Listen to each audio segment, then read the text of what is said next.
that moment, the floor beneath his feet suddenly gave way and he almost fell. Grabbing hold of a cable, he managed to save himself. However, during the climb back up, his phone slipped from his pocket and fell. After the event ended, Jack didn't see anyone returning the phone. Since that phone was his only means of communication with his employer, he couldn't afford to lose it. He found his phone in the middle of the stage. Before leaving, he memorized the name of the security guard, thinking he might need it when executing the assassination later. However, when Jack opened the door to his hotel room, he discovered an uninvited guest inside.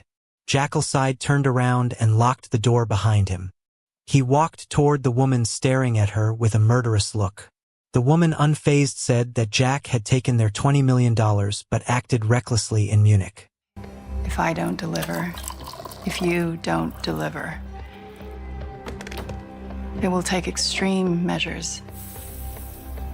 You do not want to make enemies of these people. They're more powerful than you know. If you don't believe me, just ask Norman Stoke. The woman sent to monitor Jack had no intention of interfering with his freedom. She said she would stay in Tallinn until he completed his mission, and if he needed anything related to the task, he could reach out to her. As they parted ways, Jack suddenly turned to glance at a group of elderly people fishing nearby. Among them was a woman with her leg in a cast, still engrossed in her fishing.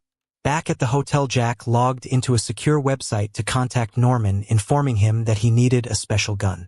Norman sent Jack his phone number, and shortly after, Jack called him. Jack explained that he needed the help of a weapons master like Norman.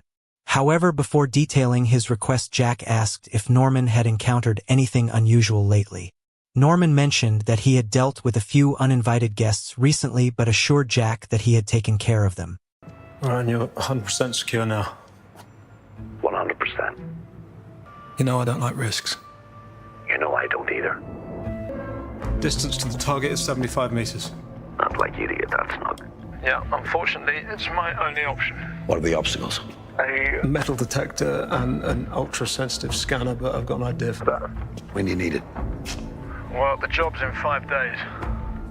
Norman said it was a bit difficult because his arm had been injured by those uninvited guests. He even joked that he couldn't wipe his own ass anymore.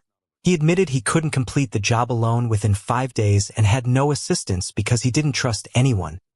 Would you trust me? Meanwhile, Bianca arrived at the hospital. After ordering all the police officers out of the room, she used a pillow to smother Larry's mouth. After doing this several times, she presented him with a choice. Either they would spare Norman's life or Larry would rot in prison. If he revealed Norman's whereabouts, they would release him so he could handle his wife's funeral arrangements. After several instances of suffocation, Larry finally couldn't take it anymore and told Bianca that Norman was in Budapest. He couldn't remember the exact address, only that it was in a small village a few kilometers from the airport. Norman lived in a white building next to a horse farm, and there was a cafe on the street corner. Back at headquarters, the bald man reported his investigation results to Bianca. Duan was a loner.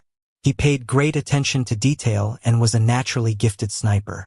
His unit specialized in eliminating Taliban leaders, but in 2013 he was killed in an IED attack.